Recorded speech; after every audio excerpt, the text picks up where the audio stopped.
Når man spiller fodbold, lærer man at score mål, og dyrker man yoga, bliver man smidig. Men går man til spejder, kan man lære ting, der kan bruges hele livet igennem, i samfundet og karrieren. Vi er til møde i spejderklanen Heidrun i Brabrand. Og i dag, der skal vi lave de her spritbrændere her. Sådan her ser de ud. Her mødes spejdere i alderen 16 til 23 hver mandag aften.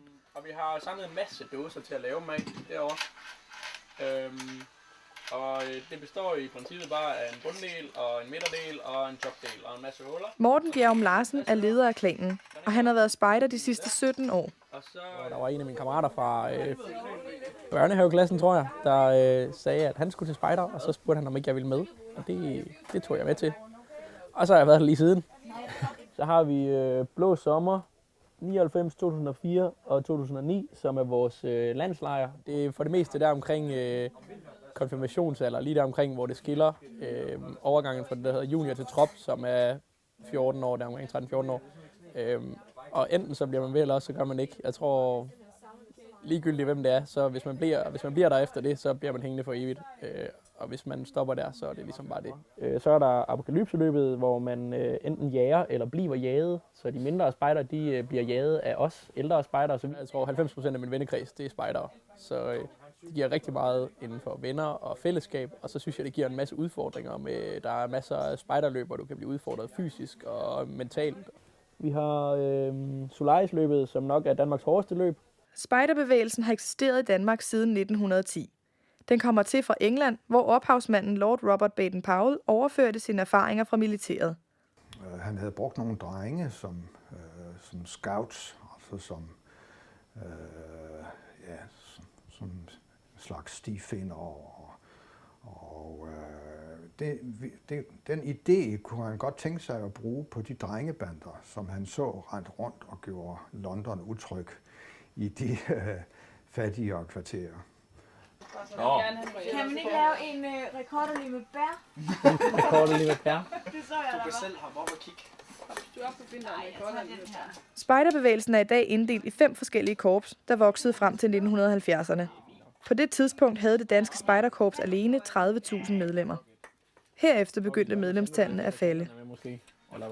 Så der var en generation, som syntes, at man ville være anti-autoritær, og så ville man ikke være spejder, fordi det var for autoritært.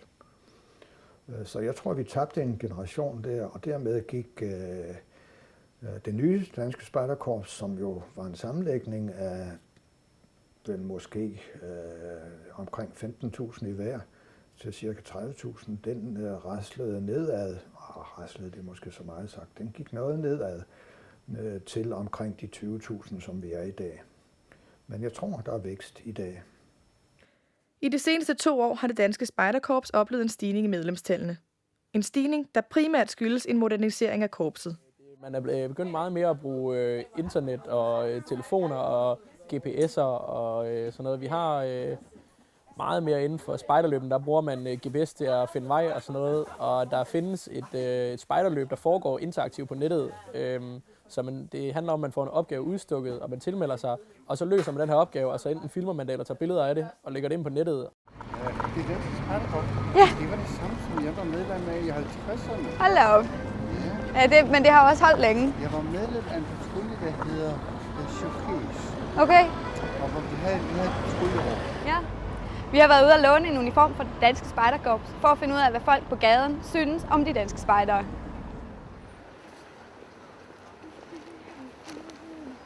De er lidt nørdede, tror jeg. Hvorfor er de nørdede? De går meget op i naturen og fugle og skoven. Og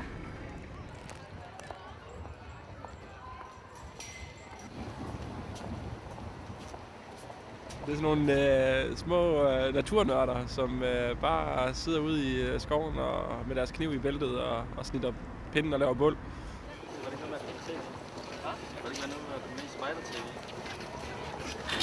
Men har lidt den opfattelse, at det er nogle nørder.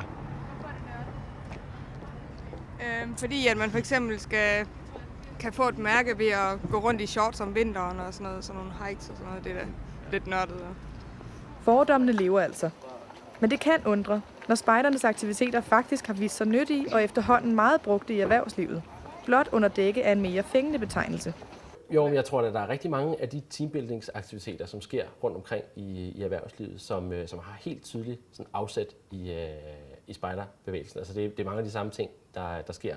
Det er noget med at bruge naturen, det er noget med at sætte folk i nogle rammer, som de ikke er vant til, for at få dem til at arbejde på en anden måde. Men set udefra, så er det jo de samme aktiviteter. Så kan man jo ikke se, om det er en gruppe erhvervsfolk, der klatrer på klatrevæggen, eller det er en gruppe spejdere, der klatrer på klatrevæggen.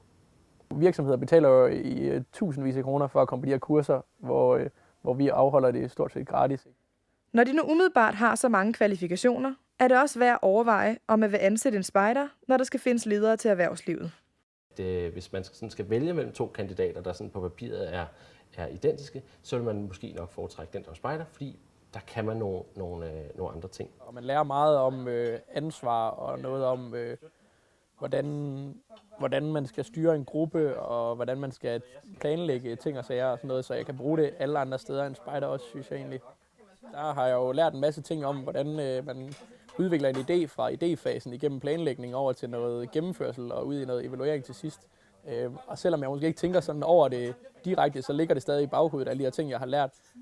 Og jeg bruger det hele tiden, synes jeg. Og jeg har også lært meget om sådan om forskellige personlighedstyper, og hvordan det er at sætte en gruppe sammen, der fungerer optimalt og sådan nogle ting. Så det, jeg synes, jeg bruger det til stort set alt, også i skolen, hvor vi laver projekter, hvor jeg er meget og trækker på mine erfaringer herfra. Vil det måske ikke være smart at gøre det dernede på gulvet, Morten? Negativ, I skal bare lade mig ryste med bordet. Så er jeg fint kørende. I andre lande er det allerede normalt at skrive på sit CV, at man har været spejder og gået til ledelseskurser, siden man var 12. Fremtiden vil vise, om det også bliver sådan herhjemme.